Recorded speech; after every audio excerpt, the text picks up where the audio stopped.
Seja bem-vindo ao Recrutei Podcast. Esse podcast é um oferecimento da plataforma Recrutei, a melhor plataforma de recrutamento e seleção do Brasil. E agora começa o Recrutei Podcast. Fala pessoal, mais um episódio do podcast da Recrutei. Estamos avançando, hein? Só gente boa, trazendo gente boa. Muito orgulhoso aqui de mais um episódio. E começando como eu sempre começo, a Recrutei Podcast surgiu da ideia de trazer pessoas que a gente sabe por admirar, por ter acompanhado parte da história, que acreditam no poder das pessoas dentro das startups, das organizações. A Recrutei, como plataforma, para quem não conhece, é uma plataforma de recrutamento e seleção especialmente destinada para as pequenas e médias empresas contratarem melhor, porque a gente acredita nesse poder da pessoa certa, no lugar certo, como o mercado aí fala há anos. Hoje estamos com mais um convidado muito especial, Arthur Kovács, que eu vou apresentar daqui a pouco, e ele cumpre todos esses requisitos, né? Conheço ele aí já há quase 4 anos, um pouquinho mais, e a gente vai falar aí de algumas coisas que já vivemos juntos, que mostra muito claramente o poder que se tem de trazer as pessoas engajadas com o propósito do negócio, mostrar para elas o caminho, quanto que isso pode fazer diferença. E hoje o Arthur vai falar mais da trajetória dele chegar aqui. O foco do Arthur é ser o CEO, é um dos cofundadores da Deep SG, que é uma startup, uma das pioneiras no Brasil de realmente tratar com alta tecnologia a entrega de dados para SG nas organizações, e também a gente vai falar sobre isso. Seja bem-vindo aí, Arthur. Legal, Paulo. Cara, você até vou cumprimentar aqui no meio. Boa. Bom, cara, Paulo, obrigado pelo convite, viu? Você sabe que você é uma pessoa que eu admiro muito, eu acompanho a Recrutei desde o Triássico da Recrutei. Do pré-Recrutei, quase. Do pré-Recrutei. E você é uma pessoa que tem uma energia fenomenal, é um baita empreendedor, uma pessoa super inteligente, entende muito de recrutamento. É um prazer estar aqui contigo hoje. Boa. Arthur, não sei nem por onde eu começo. Eu tenho umas coisas, mas vamos começar do começo. Boa. Eu vou explorar essa veia de pessoas que você tem muito forte, que é o motivo principal de você estar aqui, mas conta pra gente um pouquinho, pra quem não te conhece, quais são suas referências, suas bases, de onde você veio e como que você foi se formando profissionalmente até fundar a Deep. Legal. Bom, meu nome é Arthur, né? Eu sou engenheiro graduado pelo ITA. Quando eu estava no ITA, eu tive a minha primeira experiência empreendedora. Foi fundar uma administradora de condomínios, chamemos assim, dentro do centro acadêmico lá da instituição. A gente, no primeiro ano, que foi quando foi fundada, a gente já girou R$1 milhão e contratou 7 pessoas para administrar todos os prédios dos alunos lá no ITA. Isso, marinheiro de primeira viagem. E eu fundei isso por dentro do centro acadêmico, que eu era presidente também, e ficou lá. E a instituição existe até... O centro acadêmico ele existe desde a década de 50, mas com essa missão de administrar condomínio, com funcionário, budget, orçamento, reforma, telhado, e assim, a gente criou de tudo, Paulo, assim, até a licitação para fazer uma obra, pegar 3 orçamentos, critérios, isso é algo muito legal. E essa foi a minha primeira experiência empreendedora. A instituição existe até hoje. Hoje acho que deve ter uns 10 funcionários, mais ou menos. Disso, Paulo, eu percebi que eu queria ser empreendedor e eu queria trabalhar com negócios. Eu queria fazer coisas relacionadas a empresas. E pra mim isso foi um momento bem epifânico, assim, porque antes disso eu me identificava como um acadêmico, como um matemático, uma pessoa de números. Cheguei 2 vezes para a Olimpíada Mundial de Matemática Universitária, antes dessa experiência de empreendedorismo, né? E disso eu tive depois um momento, assim, de heresia, que eu fui um pouco pro mercado financeiro, com M&A, diga-se a verdade, M&A é algo que já se relaciona bastante com empresas, né? E aí, Arthur, o que você tá fazendo? Agora eu tô no M&A. E eu acho que eu fui resgatado da Faria Lima pelo André Street, o fundador da Stone. Eu sou muito grato a ele pessoalmente por causa disso. E ele me levou para o Instituto Alfa Lumen, é uma organização social sem fins lucrativos que você conhece muito bem, da nossa querida Nuricel Villalonga Aguilera. é uma das pessoas que mais conhece de talento e alta performance, com do certeza mundo, do Brasil, jogar. mas eu ia dizer do mundo. Supõe, eu suponho do mundo. O mundo é um lugar muito grande, mas assim, ela tá é nos top 100, acredito. Não, ela tá acho que nos top 20, viu? Ela é uma pessoa fenomenal, é incrível a inteligência da Nuricel, o conhecimento que ela tem sobre talento. Pô, eu fiquei 3 anos dentro da operação do Alpha como diretor financeiro. Eu continuo dentro do Alpha, né? Não mais com um cargo diretamente executivo, mas eu tô do lado da Nuricel. A Nuricel, pra mim, Paulo, ela é uma segunda mãe. De muita gente, né? De muita gente. Mas eu diria que pra mim claro. É de verdade. Oh. Enfim, foi uma experiência fenomenal, porque eu acho que eu aprendi muito sobre empreendedorismo, sobre pessoas, sobre recrutamento, sobre talento, de poder ficar lado a lado, né, convivendo com a Nuricel, bebendo água benta, assim, todo dia. E continuo lá no Alpha, a gente vai, acho que, conversar um pouquinho sobre o Alpha aqui nesse nosso papo, né? Com certeza. Mas do Alpha, então, eu conheci meu cofundador, uma pessoa muito querida pra mim, que é um xará seu, né? Outro Paulo. Bem batizado. Ele tem uns 30 verões a mais do que eu, né? E outros pessoas que ajudaram a fundar a DIP, tirar do papel, como o Guilherme Marinot, que é um colega meu lá do ITA. Ele, na verdade, me sucedeu lá no empreendimento, no primeiro empreendimento, que foi o Centro Acadêmico. Ele me sucedeu, manteve, tocou também uma quantidade enorme de reformas, orçamentos, tá? E outras pessoas, muitas delas do ITA, né? A gente começou trazendo muita gente do ITA. Hoje acho que a gente é mais feliz, que a gente tem uma empresa mais diversificada.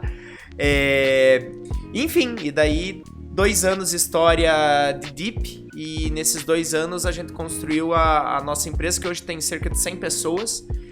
40 delas desenvolvedoras de software. Nós temos um portfólio com 5 produtos. Um produto para pessoa física, que é você colocar a mensuração de impacto direto no cartão. Eu não posso falar onde, com quem, quando e por quê, mas a gente vai lançar esse produto ano que vem para 10 milhões de pessoas físicas, numa parceria que a gente fez, B2B2C. Vai ser muito legal esse lançamento.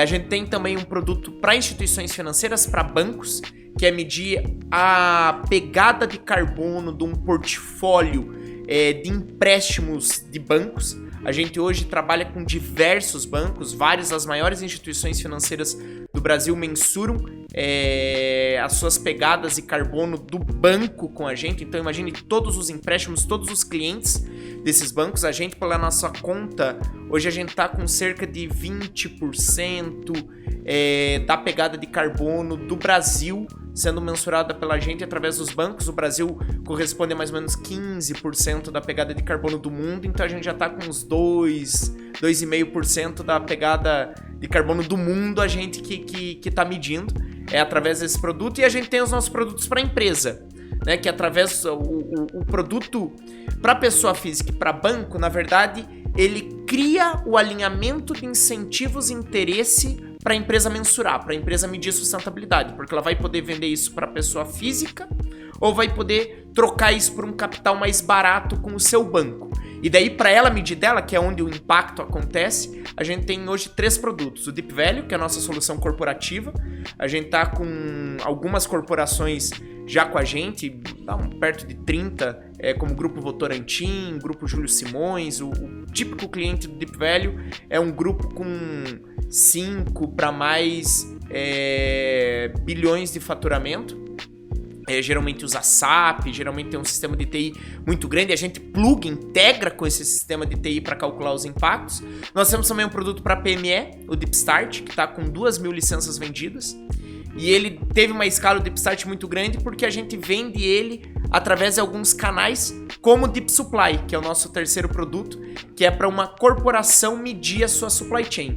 E esse produto a gente tem um case bem legal, que inclusive foi notícia no TI Inside, um desses blogs que fala sobre tecnologia, que é com a Schlumberger, uma empresa de oil and gas francesa, uma multinacional. Eles têm mais ou menos uns 5 mil fornecedores aqui no Brasil. Então, esse é o nosso portfólio de produtos, a nossa empresa, uma paixão muito grande por tecnologia, muito ligado ao mercado financeiro e muito ligado ao tema impacto, né? Ao impacto social, ao impacto ambiental. A gente mede essas coisas usando tecnologia. Acho que esse é um resumo da minha trajetória, Paulo. Paulo. Apresentação, viu? Vamos respirar. Muita coisa. Agora pegou eu, que já sou um pouco acelerado, vem junto o Arthur aqui na mesa, vamos lá. Arthur, eu queria agora focar um pouco mais na Deep e no ponto de vista, né, pessoas. Uma vez eu fui lá, uma das vezes que eu fui a São José dos Campos, eu acho que mais ou menos você estava ali no comecinho da Deep, eu já percebi, eu já estava há muito mais tempo que eu recrutei para trás, uns 2 anos e meio, não tinha ninguém de RH, e não tenho ainda, que a gente tem essa pegada de RH, então a gente ainda concentra ali nos fundadores. Você já estava falando de trazer o cara de pessoas e estruturar uma série de coisas. Falamos muito lá do livro do Andrew Groove, né? Do Gestão de Alta Performance, que realmente foi por causa de você, que eu já tinha lido partes, aquela leitura fingida, mas quando você colocou tanta ênfase em quanto tinham coisas simples no livro, mas que se aplicadas com consistência na gestão de pessoas, causava muita alavancagem, que inclusive é um dos principais conceitos que ele trata lá, que é como o gestor da alavancagem por meio das pessoas. Cara, você fundou uma startup, já pegou rodada de investimento, mas escalou aí para 100 pessoas em um pouco menos de 2 anos. E acredito que por melhor que você tenha feito isso, teve problema. Eu queria que você contasse, são 2 coisas ao mesmo tempo. Quem é ideal para trabalhar na Deep? Quem que vocês procuram e procuraram nessa jornada? Vocês têm algum nome específico? E lá chama... Deeper. Quem são os Deepers? Por que os Deepers são os Deepers? E qual que foi esse desafio de dar essa escalada tão rápido aí nas contratações? Legal. Paulo, para mim, fazer uma empresa é algo conceitualmente muito simples, mas extremamente difícil de implementar. Construir uma empresa é você trazer as pessoas certas, gente muito boa, dá para elas o ambiente cultural correto. Então, as condições de contorno, o que vai ser valorizado no dia a dia da empresa para as pessoas. Então, dá um contexto cultural muito bom e dá muita autonomia para essas pessoas e apontar muito firme a direção para onde você vai. Cara, se você tem gente muito boa, numa cultura muito saudável, com uma direção forte, uma direção firme, e as pessoas têm autonomia para lutar, a empresa ela acontece e você não precisa fazer mais nada. E eu diria para você que dentro desses 2 anos aí que a gente tem de história, essa foi a minha obsessão. Então, a todo momento eu me pergunto e eu me questiono e questiono as outras pessoas e vou atrás e brigo e bato o pé no chão para saber se a gente tá trazendo gente muito boa. E eu já vou dar para você o meu conceito de gente muito boa.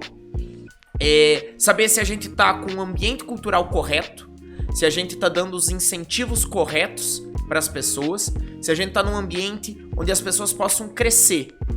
Para mim, um fato assim que me marcou muito foi quando eu descobri que o atual CEO do BTG, o Salluti, ele entrou no BTG há uns 20 e tantos anos atrás como estagiário. E hoje ele é sócio, tem uma participação considerável no banco, é o CEO. E para mim uma empresa de sucesso é isso, é uma empresa onde você pode recrutar um estagiário daqui 10 anos, 15 anos, 20 anos, esse cara é CEO e um acionista grande. Para mim, o meu sonho da Deep é quando eu deixar de ser acionista majoritário, não sou majoritário, mas sou o maior acionista da companhia, quando deixar de ser o maior acionista da companhia, e o maior acionista da companhia é alguém que a gente contratou e fez carreira e cresceu e é o CEO e pai e é o cara, entende? Para mim isso vai ser significado de sucesso. Então criar para mim essa cultura que valoriza o esforço, que valoriza a entrega, que valoriza o esmero, que valoriza a luta, o dia a dia, que também mostra para as pessoas que elas não têm que ter pressa, porque você ter pressa, você ter os incentivos errados, você ter a cenourinha errada, às vezes atrapalha muito as pessoas, porque elas começam a colocar mais energia naquela cenoura do que realmente importa, que é no objetivo da empresa, fazer a empresa crescer, fazer o time crescer. Então ter esse ambiente cultural muito sadio, e além disso dá muita autonomia. Então eu tento proteger muito a autonomia de todo mundo que tá lá dentro da Deep. Eu brigo com todo mundo quando as pessoas trazem comigo coisas assim operacionais pra decidir, entende? Putz, vi um evento tal, quero, vi um negócio tal, quero, tenho uma decisão, essa pessoa, o contrato, essa pessoa. Disse, galera, sim, é vocês que tem que decidir. E então assim, eu dou muita autonomia, brigo com as pessoas para que elas se empoderem, tenham mais autonomia. Elas trazerem autonomia para elas. Exatamente. Né? Às vezes algumas assustam, né? Exatamente. E dá uma direção muito clara. Assim, eu gasto muito do meu tempo explicando para as pessoas o que tá acontecendo na empresa a cada momento. E depois que você faz isso, que assim, não acho que faço plenamente bem, tá? Longe disso. Eu acho que eu muitas vezes falho nesses 3 pontos.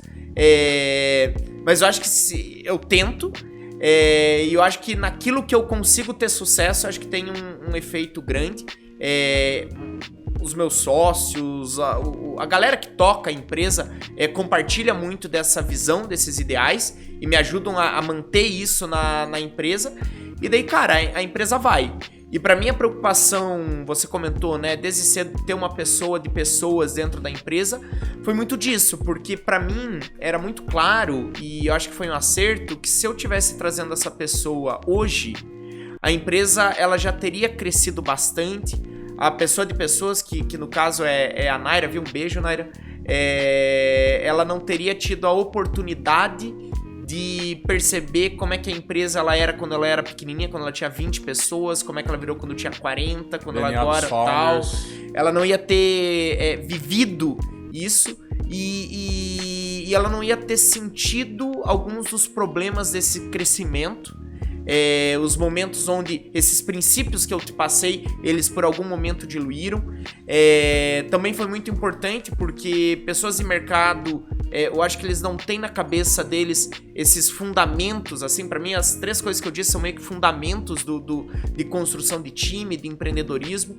Então, dentro do ambiente corporativo você tem um contexto às vezes diferente, e ter a nossa pessoa de pessoas vivendo tudo isso, vivendo esse processo, acho que foi muito positivo e pra mim, pessoas é uma obsessão. Tem um outro livro, você falou do Andrew Groove, né? O Andrew Groove é um papa, né? Eu acho que todo mundo que tá nos ouvindo, livro? Que ainda não leu, deveria ler. Falando de fundamentos, ali é livro de fundamentos. Ali cara, é o beabá, é a tabuada de você empreender, de você montar... Arroz com pra almoçar todo dia. Empresa. Ele fala muita coisa que é muito óbvia, mas que a gente às vezes não consegue cumprir no nosso dia a dia. Óbvio, precisa ser dito, né? Mas tem um outro livro que eu recomendo muito, que é o Who, a Method for Hiring. E esse livro ele é fenomenal, porque ele fala uma das coisas mais importantes, que pra mim um bom gestor, ele tem que estar gastando boa parte da agenda dele com recrutamento, porque ele não vai estar então precisando gastar a agenda dele resolvendo os problemas que pessoas erradas dentro da empresa dele estão causando. E pra mim isso é muito, muito verdadeiro. E enfim, pra mim isso é fundamento, assim, pessoas é tudo. Muito bom. Tá aí, gente, o fundamento aí do convidado estar aqui. Essa essência, eu te admiro muito por isso, porque realmente isso está impregnado. E aí eu queria, ainda falando das suas bases, desses princípios, né, e trazendo a Nuri de volta para a mesa, que é a inspiração para você. Você falou que é a sua segunda mãe de verdade e também uma grande inspiração para mim. Para quem não conhece, tá, pessoal? O Instituto Alpha Lumen é um instituto agora que recentemente fez 10 anos. Começou ali na unha, a Nuri fazendo ali 18 pessoas, 18 alunos. Hoje ela penhorou joia, a vida lutou. Focada em jovens, principalmente em jovens de altas habilidades, que são pessoas que são mal compreendidas no sistema tradicional de ensino e que coloca essas pessoas todo mundo juntas e fazem ela aflorar para impactar o seu meio depois. Mas eu queria trazer a Nuri porque uma coisa que eu comentei até dentro lá do nosso contexto com os meus sócios na Recrutei foi um dia que, né, o Alpha Luma ele tem a cultura muito de criar as celebrações das coisas, né? A palma do bolsista que passa, o evento, a medalha, tem muito essa cultura de celebração. E numa dessas celebrações, nesses últimos anos que a gente se encontrou, eu tava, sei lá, cruzado, olhando assim, observando todo o contexto do que estava acontecendo, criançada prometendo, e aí eu cheguei na noite e falei, pô, parabéns, isso aqui é bom demais. E aí, em algum contexto, ela me falou assim, que foi uma grande lição de liderança de pessoas para mim. Ela falou assim, Paulo, a gente faz tudo aqui pelo Instituto, mas quem tem que brilhar são eles. Quem brilham são os alunos. E eu trouxe isso para mim, que às vezes, por a gente fundar a empresa, a gente, às vezes sem perceber, às vezes percebe e abraça a causa, quer trazer o protagonismo sempre para nós mesmos. Essa virada de chave de você falar assim, cara, eu vou criar isso, que você descreveu de outras formas, eu vou criar, trazer as pessoas certas, criar um ambiente e elas vão brilhar, né? Elas vão trazer para si. Você absorveu isso do Alpha, qual outras referências também te dão essa falar assim, olha, eu crio as condições. Da onde você acha que você puxou isso mais firme? Cara, eu acho que o Alpha Lumen foi muito importante pra mim nesse amadurecimento, tá? E assim, Paulo, é um amadurecimento contínuo, tá? Eu acho que a Núria, ela sempre me falou muito da beleza de você estar no bastidor. E pra mim isso é uma grande verdade, sabe? A maior parte do trabalho, ele não tá no palco e ele não tá na hora da apresentação. A maior parte do trabalho é o treino, quantas vezes você treinou antes de você entrar no palco, e é todo o trabalho de bastidor que existe para aquela pessoa que tá na ponta da lança brilhar. E eu acho que um grande ponto de equilíbrio, tá? Que o empreendedor ele precisa buscar, e na verdade não é só o empreendedor, todo líder, né? O CEO da empresa tem que buscar isso, mas cada executivo tem que buscar isso dentro do seu time, e cada pessoa do time, de cada um desses líderes de área tem que buscar fazer isso também. É você entender quando você é a melhor pessoa para estar na ponta da lança, e quando você não é a melhor pessoa, ou quando você tem que abrir espaço para que alguém consiga desabrochar para fazer isso. E eu acho que esse é um grande papel da liderança. Uma outra pessoa que me ensina muito sobre liderança é o Paulo. E o Paulo, ele já me falou várias vezes assim, uma frase que para mim é muito verdadeira, que liderar é servir. Você lidera quando você serve. O líder, acima de tudo, ele tá servindo os outros. E isso é muito verdade. E às vezes servir vai significar você criar condição e dizer vai pessoa, brilhe, o momento é seu. E eu acho que quando isso acontece é profundamente gostoso. Eu acho que não tem nada mais especial para um verdadeiro líder do que quando um liderado dele passa ele. E assim, pra mim um dos sentimentos mais gostosos, Paulo, é quando eu tô podendo seguir alguém que em algum outro contexto tava me seguindo. Sabe, quando eu tenho alguém lá dentro da Deep que ele tá conduzindo, eu digo, beleza, cara, eu tô aqui no seu backup, me diz o que eu tenho que fazer, sabe? Pra mim isso é um sentimento muito gostoso. Mas também é importante o líder saber o momento que ele tem que dizer, me passa a bola que agora eu vou resolver essa merda, sabe? E eu acho que também não tem nada pior pra mim, inclusive quando eu tô sendo liderado, do que um líder que é o delegão, né? O líder que fica lá na beira do campo gritando. Pra mim, o bom líder é o que tá ali no meio do campo. Às vezes ele vai estar na zaga, às vezes ele vai ser o atacante, mas o líder de verdade é o que tá com merda até a cintura, brigando com o pessoal, fazendo o negócio ir pra frente. E liderar é servir, liderar é você colocar a causa comum acima de qualquer outra causa. E isso também é muito difícil, porque às vezes, e eu vou te dizer, pra mim a parte mais fácil é fazer a causa comum ficar acima de mim. O grande problema é quando eu tenho que fazer a causa comum ficar acima de alguma pessoa do time. Isso é bem difícil, mas o líder ele também tem que fazer isso. Ele tem que ser o grande defensor do vetor.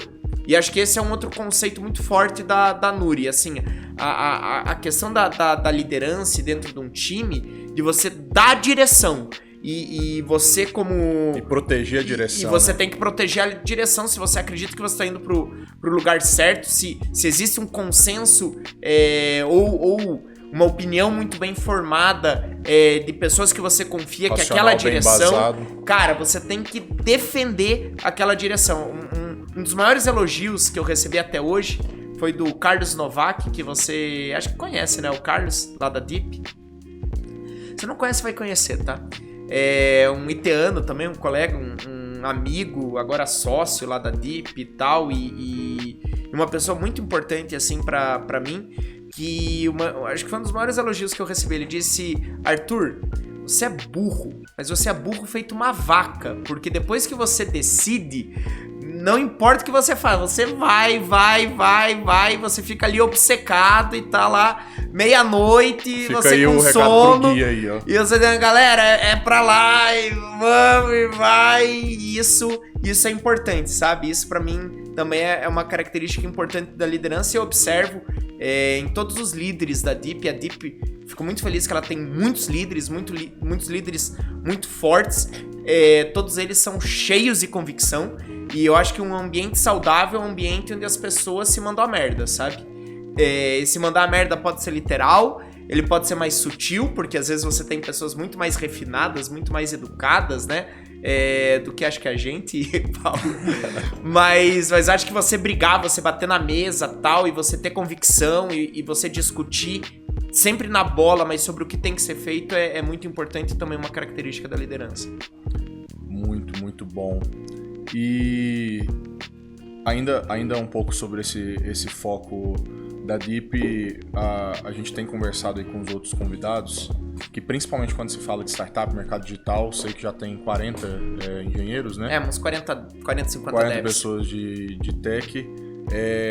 A gente está passando por um momento de mercado em que qualquer assunto cai na escassez de dev e tudo que isso gera dificuldade para empresas que precisam desse tipo de profissional para fazer o modelo de negócio girar.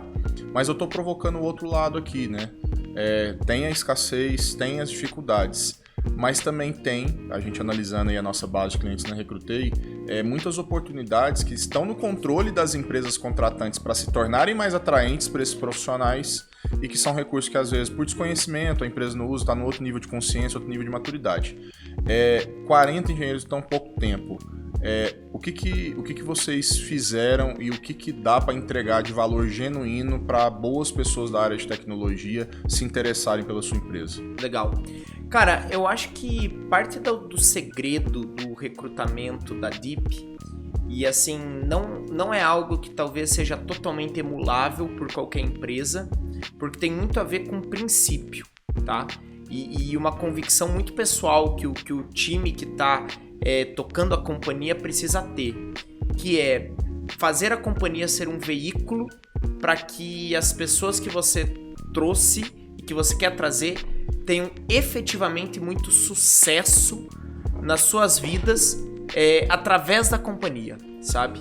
E eu acho que isso é algo que a gente vive, que eu tento viver muito no dia a dia, que eu falo para as pessoas, que eu falo para quem eu tô querendo trazer para Deep. Dizer, cara, você vai estar numa empresa, ou você tá numa empresa que se preocupa genuinamente com o seu sucesso profissional. E eu acho que isso vale para tecnologia, mas eu acho que isso vale para qualquer tipo de talento, tá? Porque eu acho que tecnologia tá particularmente difícil de contratar agora no geral, mas eu te diria, Paulo, que contratar gente boa para qualquer área sempre é difícil, nunca é fácil. Dor mais universal. Exato. Negócio. Você contratar gente boa pro seu financeiro, você fazendo contratar... uma colaboração, a gente, pela base de cliente da Recrutei, a gente sempre se enviesa no nosso mundo, né? Então, quando a gente chega num cliente ou num parceiro que é escritório de advocacia, ele acredita piamente que o bicho, né, entre aspas, mais difícil de contratar no mundo é o tal do advogado. Aí quando você vai pro escritório de contabilidade, qual que é o bicho mais difícil de contratar do mundo? O contador. Quando você vai para a empresa de engenharia, o engenheiro, porque é lógico que cada um tá olhando a dor do recrutamento por onde aperta o calo para ela do que ela precisa. Mas você falou muito bem. É lógico que tem níveis diferentes por contexto de mercado, por amostra de talento, como é o caso da TI hoje, mas se você for para como a Deep, você está mostrando ainda mais agora com a sua fala, tem essa cultura muito forte, você fala assim, eu quero o ideal, os melhores, nunca vai ser uma missão simples, né? E daí eu acho que isso é um dos nossos pontos, assim, cara, tá genuinamente interessado que a pessoa esteja tendo sucesso. E eu acho que eu luto muito diariamente para que todo mundo que tá na Deep tenha muito sucesso na sua vida pessoal e profissional, principalmente porque é a parte que a gente consegue controlar, né? E eu acho que isso é excelente para retenção, porque pessoas que estão sendo bem-sucedidas, elas ficam e gostam dos lugares e brigam para que esse lugar cresça. Então, para mim, contratar gente júnior e fazer essas pessoas se desenvolverem, assumirem mais responsabilidades e estarem crescendo, estarem fazendo e tal, cara, assim, isso faz o churn ficar lá embaixo. E também é um motivo importante pra gente boa querer se juntar a você. E eu acho que outra coisa também que ajuda muito é a empresa ter, e de novo, não vai valer para toda empresa, mas a empresa ela ter uma identificação genuína com o propósito e com o problema que ela resolve.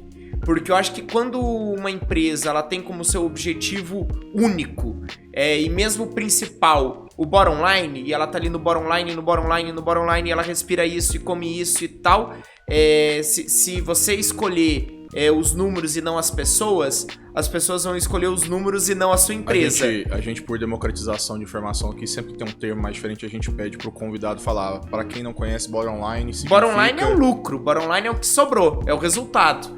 E se você diz, não, vou salvar o bottom line, eu vou salvar o número, vou sacrificar as pessoas. Cara, na próxima oportunidade, essas pessoas elas vão dizer, então eu recebi R$500 a mais aqui nessa outra empresa, tô indo, porque se fosse ao contrário, você também me dava um tchau, sabe? A gente tá falando de alguns livros e tem lá o precursor do conceito do Golden Circle, né? O Simon Sinek.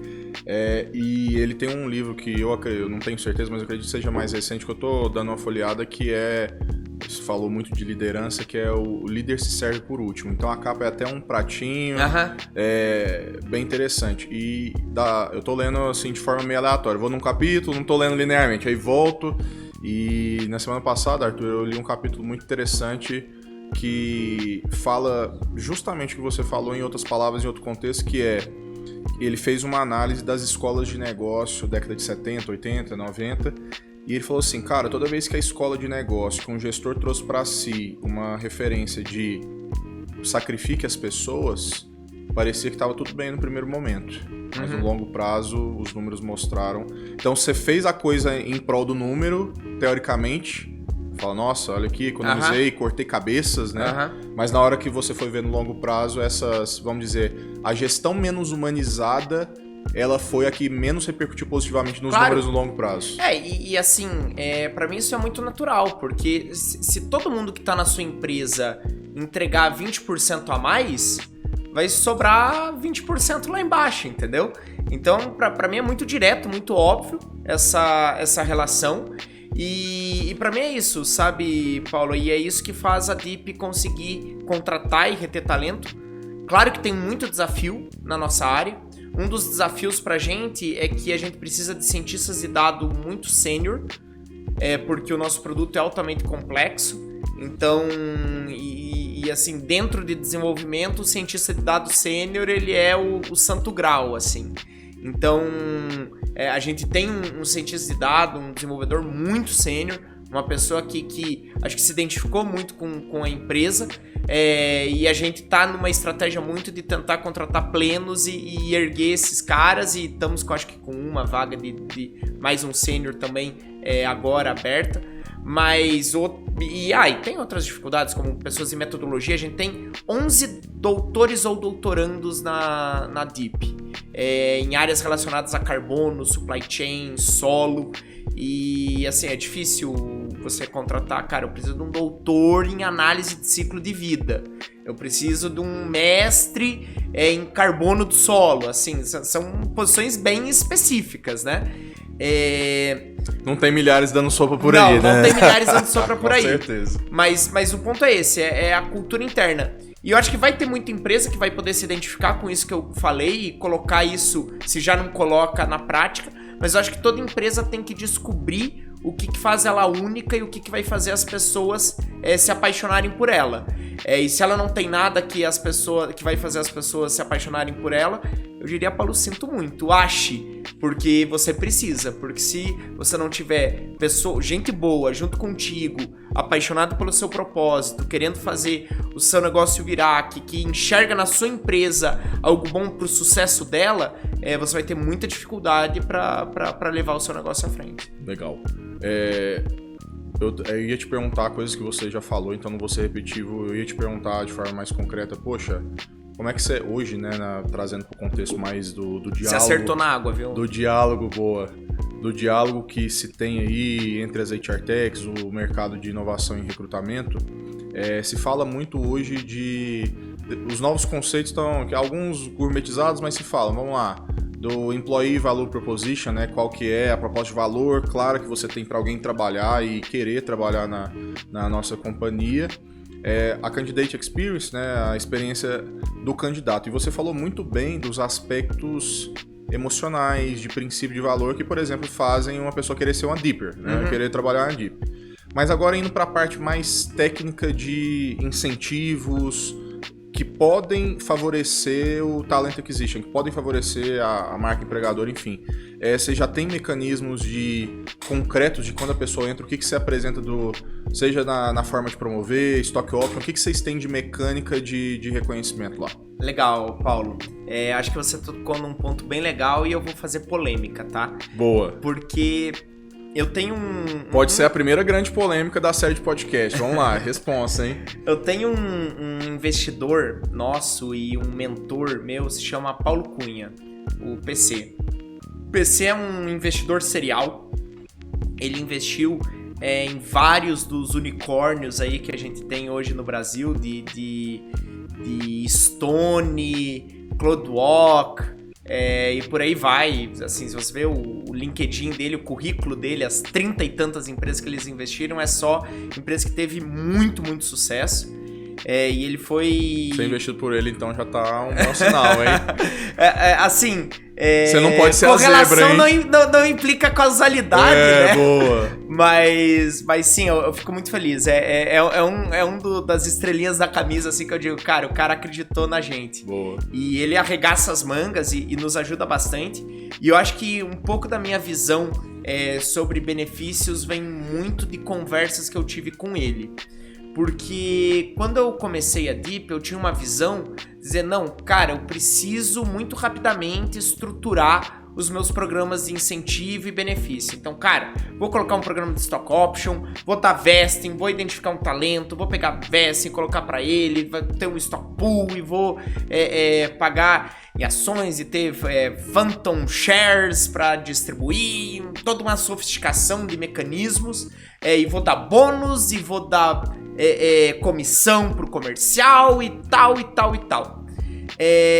E o que muita conversa com o PC e muitas experiências práticas me mostraram que não é tão direto assim, sabe, Paulo? É muito importante a empresa efetivamente ter a abertura e o propósito de fazer com que as pessoas sejam bem-sucedidas. Então isso significa que a gente tem hoje lá na Dip, e tem ainda umas pessoas que vão descobrir isso ainda, mas tem lá umas 10, 15 pessoas do nosso time que tem ações e que se a Dip porrar, como se diz, né, vão porrar junto, e esse grupo vai certamente aumentar, sabe?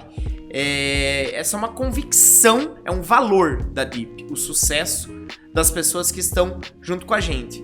O problema, Paulo, é que quando você cria um mecanismo muito direto, tipo treinamento de cachorro, né? Você fez isso, então você ganha isso. Você cria ali um adestramento. Ou você dá tudo na largada, você pode criar muitos problemas. Como, por exemplo, a pessoa ela entender aquilo quase como um adestramento e dizer, não, então, se eu faço isso, eu ganho isso. Se eu faço isso, eu ganho isso. Se eu faço isso, eu ganho isso. E ela para de entender que ela tá num grupo de pessoas e numa empresa que para ela ter sucesso, aquele negócio tem que ter sucesso. Entende? Então ela fica ali muito centrada, muito obcecada em dizer, não, então pá, e isso rouba a energia do time, isso faz as pessoas brigarem entre elas, isso cria os incentivos errados, porque ela vai estar olhando para isso e não para a empresa, e daí a empresa não cresce, e daí o X% de nada vira nada. Então esse é um eventual problema. Outro problema são injustiças que você cria. Então você dá isso na largada para um talento que você está adquirindo. Às vezes tem um cara que está ali dentro da sua empresa que está 1 ano dando sangue e você ainda não reconheceu essa pessoa.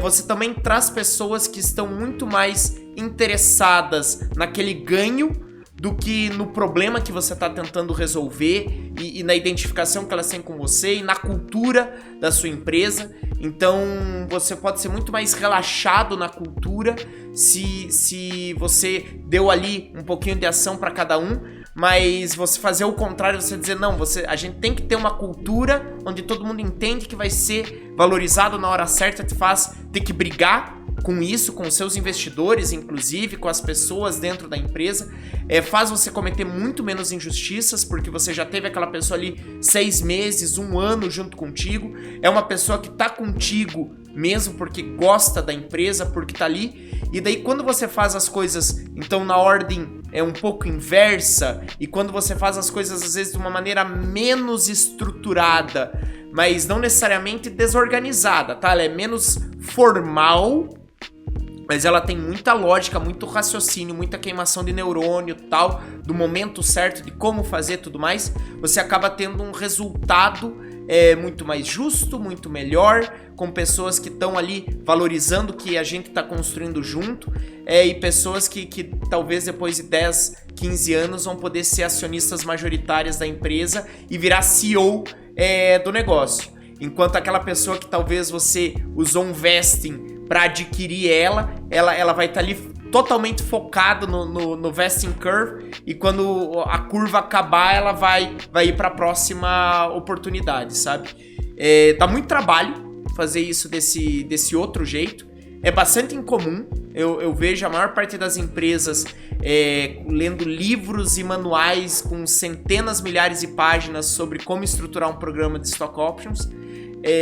Mas pela minha experiência e por tudo que eu conversei com o PC e com outras pessoas, né, que eu admiro bastante, me parece... Com alta rodagem, pessoas com alta rodagem, me parece um caminho melhor, apesar de dar talvez mais trabalho no curto prazo, mas acho que no longo prazo te dá muito menos trabalho. Então acho que eu tenho uma opinião polêmica.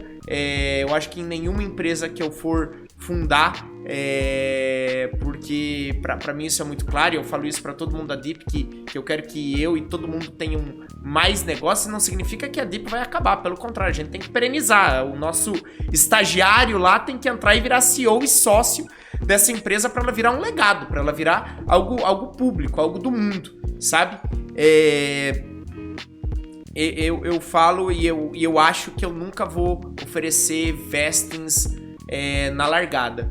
E eu acho que na Deep a gente já fez, muita gente sócia da empresa, muita gente que tá alinhada, e eu acho que os processos que mais tiveram sucesso foram os processos onde a gente viveu 6 meses, 1 ano, 2 anos com essa pessoa e disse, cara, essa pessoa ela vai até o inferno com a gente, então agora vamos pegar e vamos compartilhar.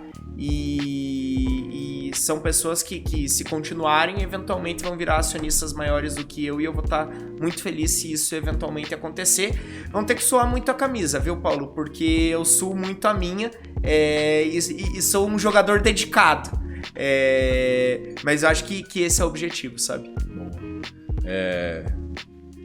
vou sintetizar o que você disse, que é muito forte. O que você diz você tem que conseguir, você tá tentando e já tá conseguindo atrair e manter até a hora certa de dar um tipo de recompensa mais concreto de longo prazo, mas você atrai e mantém no primeiro momento pela força da cultura. E isso tem que ser bastante por si só, pelo menos por um tempo de maturação.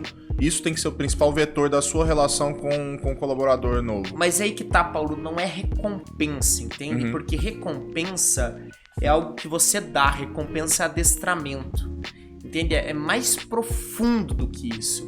É você partilhar, é você ter espaço, você ter uma empresa que gera esses espaços para as pessoas que estão crescendo. E essas coisas, elas não têm que ser dadas, elas têm que ser óbvias. Só que você tem que ter uma cultura, isso é o que eu acredito, e que é polêmico, mas você tem que ter uma cultura onde quando isso for acontecer, isso vai acontecer.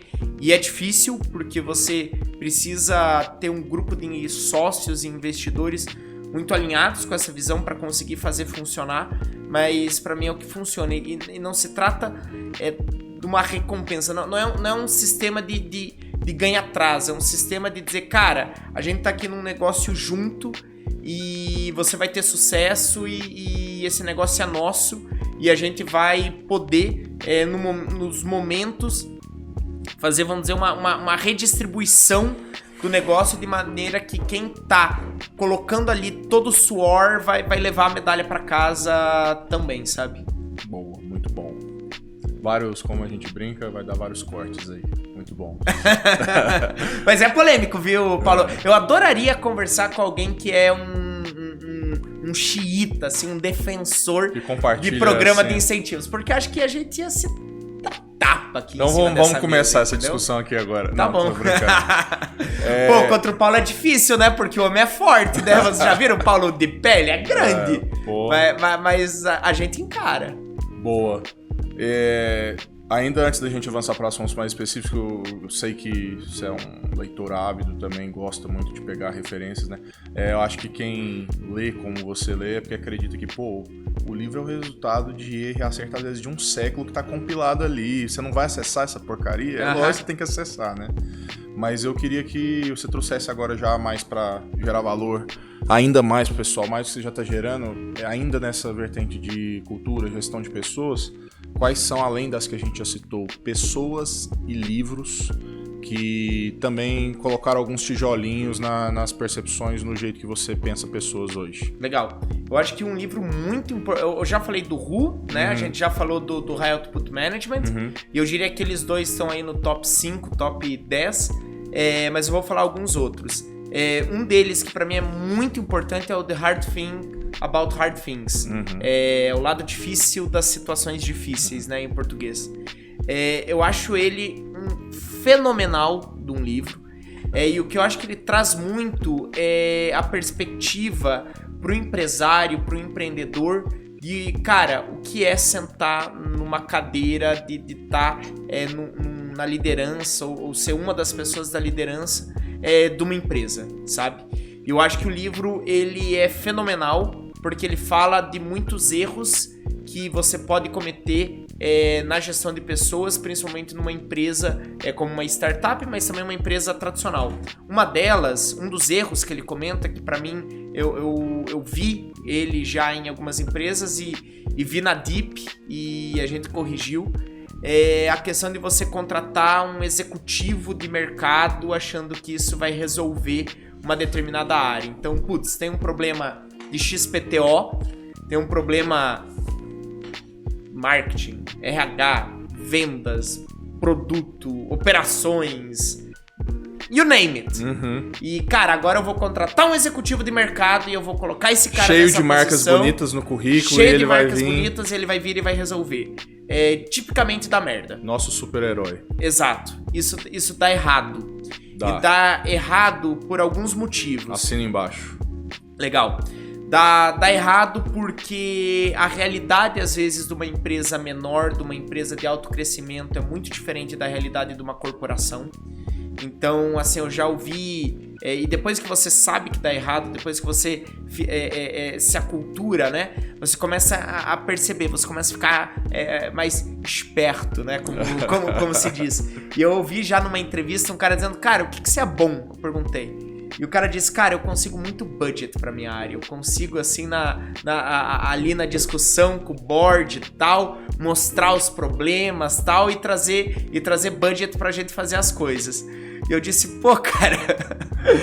claro que eu não comentei nada na entrevista, mas... Falou que você não vai ter budget. Mas Paulo, imagina assim, tipo, a empresa na época não tinha nem budget, entendeu? Tem nem budget pra ser disputado. Então... E outra, é horrível, porque imagina, cara, então ele vai estar exagerando os problemas pra tirar recursos, você tem um cobertor curto, o desafio é você fazer mais com menos e ele vai querer mais pra fazer menos, então, mais recursos pra fazer menos coisa, então, assim, então... entre outras mil coisas, sabe? Às vezes uma processualização antes da hora, às vezes questões culturais, às vezes um não entender o papel que os fundadores e que early hires eles têm no desenvolvimento do modelo de negócio da companhia. Então, você bloquear, por exemplo, pessoas que estão ali ajudando a empresa a achar o market fit dela, de entrar em determinadas áreas. Às vezes, uma preocupação muito grande com escala e eficiência, não se o que você está fazendo está certo ou está errado. E por aí vai. E o Hard Thing About Hard Things, né, o lado difícil das situações difíceis, ele fala sobre esse tipo de problema e fala sobre vários outros tipos de problema de recrutamento e de muito construção da empresa. Esse aí já bati na lista. Legal. Outro Fala também que tem muito a ver com o título, né? Uma parte que eu gostei para complementar e ilustrar um pouco mais também. Ele fala da importância de você ser responsável de fazer as conversas difíceis da maneira mais prematura possível, não ficar adiando as conversas difíceis pra Isso pra mim é importante, viu, Paulo? Porque eu sou um grande adiador de conversas difíceis e é um dos meus defeitos como gestor. Assim, eu digo, mas essa conversa é muito difícil, a empresa tá indo bem, semana que vem. E é ruim. Um outro livro que eu gosto muito é o da Netflix, A Regra Não Ter Regras. Não sei se você já leu esse. Ele fala muito sobre a cultura Netflix. E assim, eu não concordo 100% com o que o livro traz, mas eu acho que ele traz conceitos bem interessantes, muitos deles dos quais eu compactuo e compartilho bastante. Eu acho que o fato de eu não concordar 100%, com certeza não mostra que o livro tá errado, né? Assim, mostra que você é um ser pensante, só isso, né? Exato. E eu acho que tem vários caminhos, né, que levam ao cume. Então, eu acho que você tem vários modelos de gestão de pessoas. Mas o Regra Não Ter Regras, ele traz alguns conceitos muito legais. Um dos conceitos que eu gosto muito é você não processar, você apostar que você vai ter gente boa e que vai conseguir decidir por ela mesma o que é a coisa certa a se fazer. Então, um dos pontos assim que o livro coloca é que eles não têm uma política de reembolso, por exemplo. Então, você vai lá e você pode reembolsar. A questão é o seguinte, se você fizer uma merda muito grande, se você comprar um vinho pra você no domingo, tal, você vai ser demitido. Só isso. E você vai dizer, pô, mas você vai deixar as pessoas inseguras, porque como é que elas vão saber se um gasto é legítimo ou não? E o livro fala, cara, assim, você tem que ter uma empresa de pessoas inteligentes. Se elas ficam na dúvida que, pô, acho que comprar um vinho pra mim no domingo, será que isso é razoável ou não? Então essa pessoa, ela não cumpre os requisitos intelectuais pra estar numa empresa de alta performance, entende? E eu acho isso muito legal, essa perspectiva. Uma outra perspectiva que o livro traz, também dessa questão de você diminuir alguns tipos de controles, é você fazer as pessoas fazerem merda. Para você poder ter as oportunidades corretas de explicar a cultura, de explicar os princípios, de explicar os fundamentos. Então, alguns erros pequenos, eles não são custos, eles são um investimento. Eles são investimento em aprendizagem. Às vezes você fazer um alguém do seu time ir lá e cometer um erro, e assim, tem alguns erros que aconteceram na Deep ao longo desse ano que alguns dos líderes lá da empresa fizeram, e assim, eu longe de acertar todos, eu acho que se eu acertar 50% mais um, já tá excelente, né, Paulo? Mas assim, algumas coisas que por ter vivido a startup, o contexto empreendedor e tal, olhando a Nuri lá no Alpha fazer e tal, eu sabia que ia dar merda. E vamos fazer isso? Não, isso faz desse jeito. Não, isso é desse jeito. E assim, pra mim era muito óbvio que ia dar merda. Eu entendia que, cara, ou ele acha que é desse jeito porque é esse o contexto que essa pessoa viveu dentro de um determinado contexto empresarial, tal, mas eu entendo perfeitamente que nesse outro contexto, que é o contexto que a gente vive, vai dar errado. Exemplos em todas as áreas da Deep, tá? Onde isso pode acontecer. E isso foi bem legal.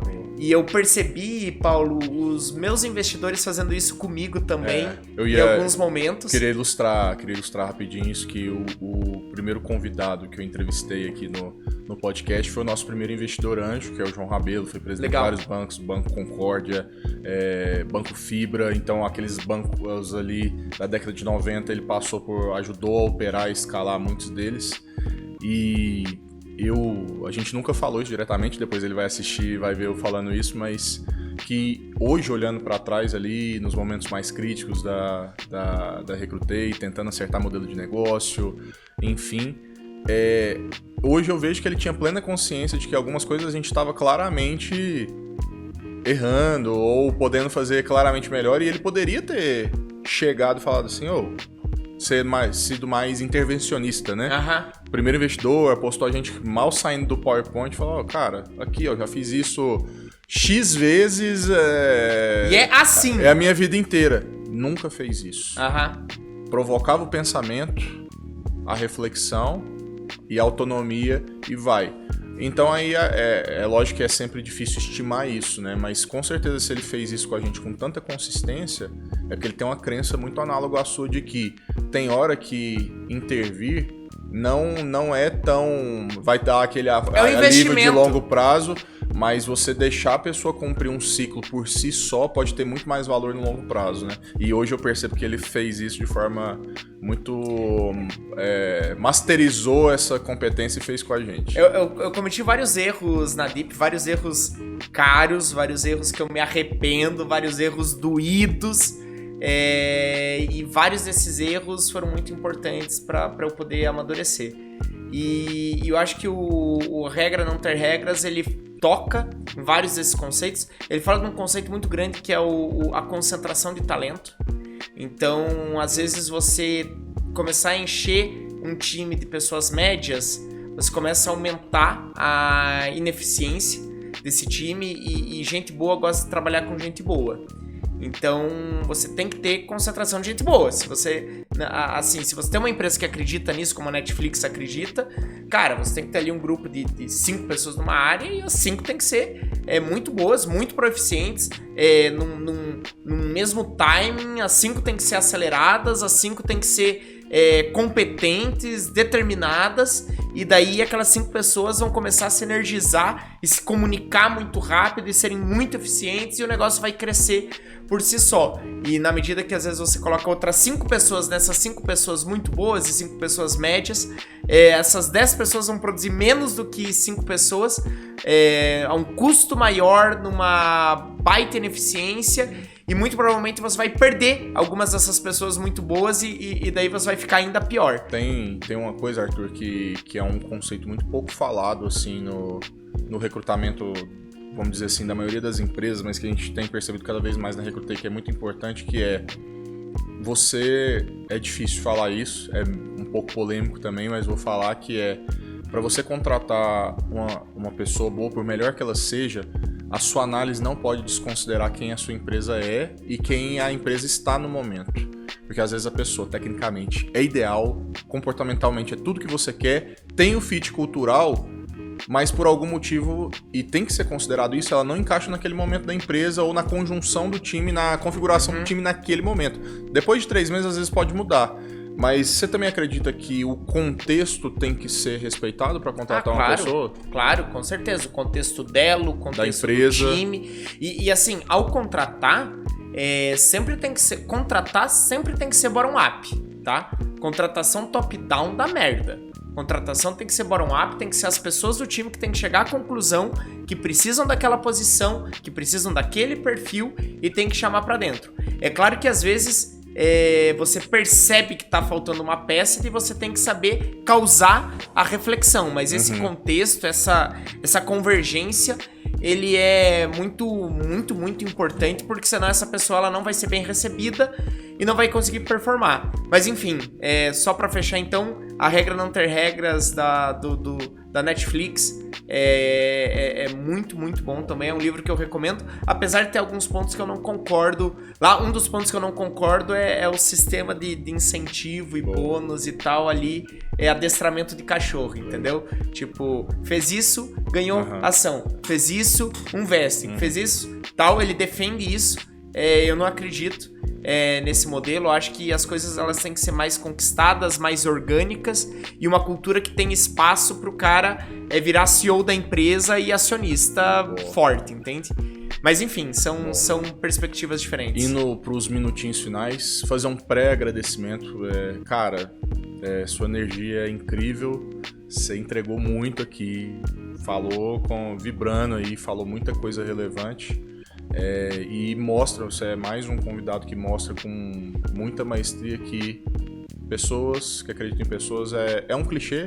Então eu me arrisquei a colocar a máxima do nosso podcast, uma coisa que já é falada várias vezes, mas que é falada, mas que quando é colocada em prática de verdade, ela faz toda a diferença. Então, contrata as pessoas certas, investe, dá espaço, tudo isso aqui que você falou. Então você entregou muito valor para quem está assistindo a gente, com certeza. Bom, minutinhos finais. Bate-bola rápido, também pegando esse modelo antigo, mas fazendo... Tem Marília Gabriela aí. Isso, justamente. De tudo que você falou, bem rápido. Aprendizado mais marcante aí em gestão de pessoas. Cara, eu acho que o aprendizado mais marcante é não adestrar, é isso que eu falei de tipo input, output e tal. Legal. Você fazer algo mais orgânico, eu acho que eu errei, tá? E eu acho que eu aprendi e para mim, pro meu modelo de convicção de empresa, é o que faz sentido, é o que eu expliquei. Boa. Característica inafastável que você não abre mão para alguém virar um dipper ou trabalhar em qualquer empresa que você esteja tocando ou influenciando a contratação. Para mim tem 3 coisas que são primordiais. Energia, tipo, a pessoa ela tem que ter energia, ela tem que ter garra, assim, não pode ser, como diria a Nuricel, mosca morta, né?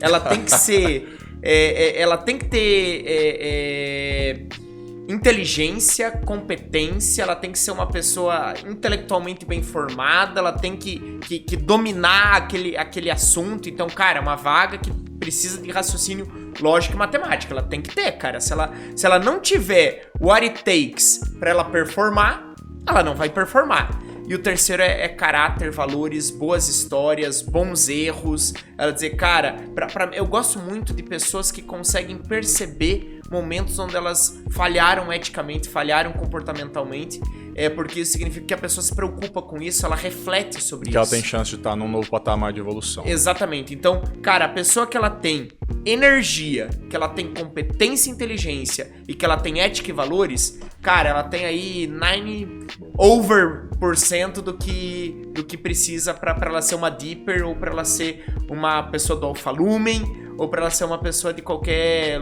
contexto que eu já tive. E eu roubei isso da Lívia Kuga da Stone, tá? Aí, Lívia, ó.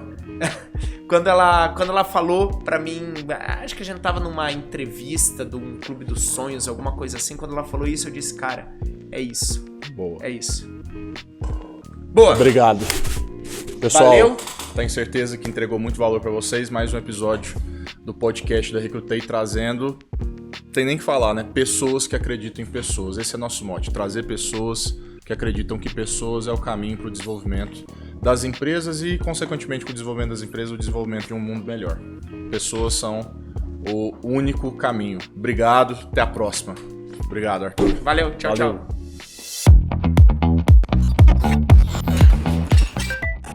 Recrutei Podcast. Esse podcast é um oferecimento da plataforma Recrutei, a melhor plataforma de recrutamento e seleção do Brasil.